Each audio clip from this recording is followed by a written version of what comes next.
G'day Reefers, welcome back to another video. In today's upload, we're going to be checking out Melbourne's newest local fish shop called Apex Aquatics. If you're familiar with the reefing scene in Melbourne, Australia, you'll know that this is not entirely a new fish store. It was previously called Reef Galleria, Aquarium and Cafe, which was located in South Melbourne. And it has newly changed over to a new shop, new location, and now deals in freshwater as well as marine. And I've got to say, so far their range is quite impressive. I'll stop talking now and I'll just play some clips just so you guys can see for yourselves.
Alright guys, we're back from Apex Aquatics.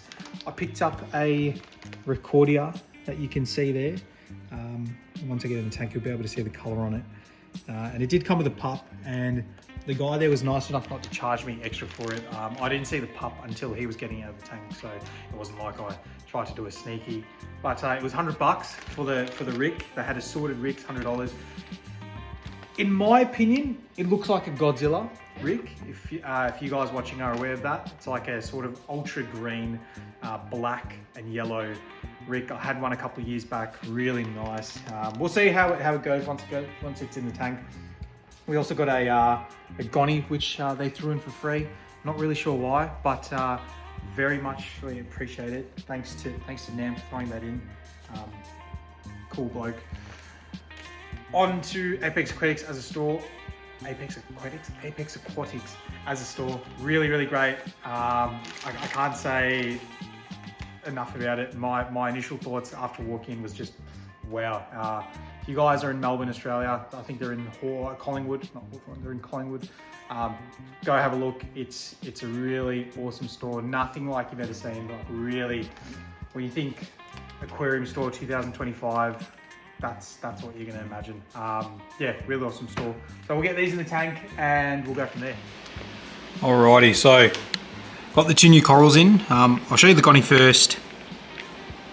Those two are still sorting things out. That's the gonny there. It was just a standard green gonny, but pretty nice nevertheless. And here's the recordia. So you can see that's the main one. And then we've got a little pup. Just over there on the underside. I'll get it over the top, look at it. Pretty nice. To be honest, to me it looks like it's a Godzilla, which I don't know why they were selling it so cheap. The whole tank was filled with Godzilla rigs, so maybe they were just basically propagating them over the years. I know a lot of shops will do that. It's basically free money. But nevertheless, I'm more than happy to buy a reasonably priced recordia. If you guys are familiar with my channel and you've watched my previous videos, I used to have a little bit of an obsession with collecting rigs. So more than happy to purchase a affordable recordia. But yeah, coral's in. this is how the tank is looking as of 20th of Jan 2025. Alright guys, it is the following morning after I picked up the new corals. They're starting to wake up, which is really great. It's about 10:30 here and my tank starts to turn on at about 10. So everything's still waking up, but they're already looking pretty good. It also happens to be water change day. I do a bi-weekly water change, so twice a month. I used to do it weekly when I had the SPS, but I've changed it to every 2 weeks, to not keep the nutrients too low, just a standard 20 litre water change. So what I'm going to do, I'm going to take you along, show you basically what I do, and yeah, enjoy the ride. Before I get cracking on the water change, I'll just show you guys a quick shot of the tank from the two sides. Please excuse the glass, as I only clean it when I basically do the water change, and there's thousands of pods that I can see crawling on the glass, which is great. That's obviously the new Recordia there, and we've got the Goni just on the side, which is slowly starting to open up. The macroalgae is going to get a proper trim today as well. It's obviously been enjoying all the nutrients in the water and has been growing quite exponentially, so I'm going to cut that back quite a bit before it starts to take over the tank. And you can see the Recordia that came on that rock there. I decided not to bother with pulling it apart and trying to take it or trim down the rock, because it's got some macroalgae on it that I don't really want, but I have had poor experiences before with trying to take Recordias and mushrooms off of rocks, and once they get loose it can be pretty tricky to get them to I guess adhere to another rock whilst you've got the flow on and stuff. So I've just decided to sort of put them in as is, and it obviously doesn't look the best in that spot, but it seems to be pretty happy at the moment, so I'm just going to leave it for now. Alright guys, first thing I do before every water change is I check the salinity of the water that I'm obviously going to put into the tank. I buy my water from the same shop every week, but we're all humans and you never know when someone's going to make a mistake and accidentally gives you RO instead of salt. So I just do a quick check of it just to make sure that it obviously is salt water and not RO. As you can see there, perfect reading. The water is a little bit warm as well. We've been having really hot days in Melbourne, about 40 degrees, so 30 to 40 degrees Celsius, which is quite hot, so I'm probably not going to have to heat this water up. But yep. The algae scraper that I just dropped. If you're using an algae scraper, you probably want to change the blade out every couple of days. Sorry, not every couple of days, every couple of weeks, because it can start to rust.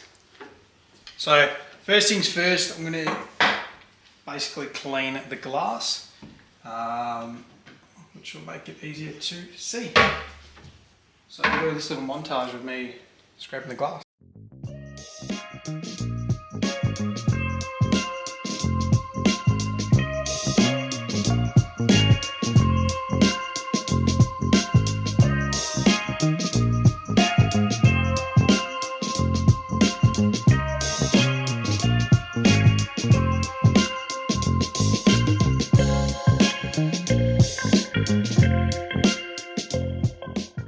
Alrighty, got the glass cleaned, so now I'm just going to trim a little bit of the macroalgae, as it can grow quite quickly, this particular species of Calopa.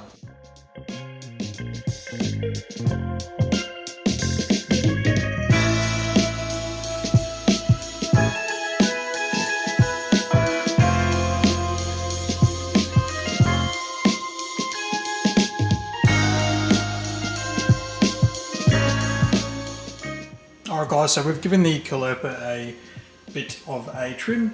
I'm just going to go around and pick up any of the last stragglers that are floated around the scape, and then it'll be time to actually change the water. So that's all the Calopa that I got out. A couple of nice trimmings.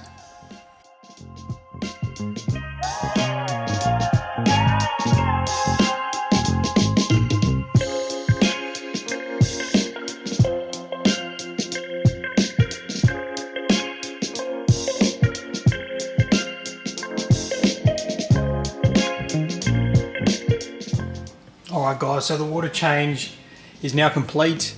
I did do some little miscellaneous things that I decided not to film because I filmed them before, such as just basically swapping over the filter floss and just doing my manual dosing of alkalinity, magnesium and calcium. So basically the last step is, which is what I do after every water change, is I just feed the corals. You can see some of them starting to really puff up. Because I run a fairly low feeding schedule for the fish, I just decide to obviously supplement them with additional direct feeding once a week, every week. So, sorry, even when I don't do water change, I do it at least once per week. So yeah, what I do basically as well, might be a nice little tip for you guys that don't already do this. After the water change, I set a timer on my tank to automatically turn on. What that does is it lets basically all the supplements that I've dosed dissolve, as well as the food to be consumed by the fish before it actually goes through the overflow and, you know, obviously sends your skimmer crazy. So just a little tip that I do over there. Alright guys, that's it for today's upload. If you made it this far in the video, I really do appreciate it. I'm really trying to get uploads out frequently as best as I can and sort of try up the quality if I can.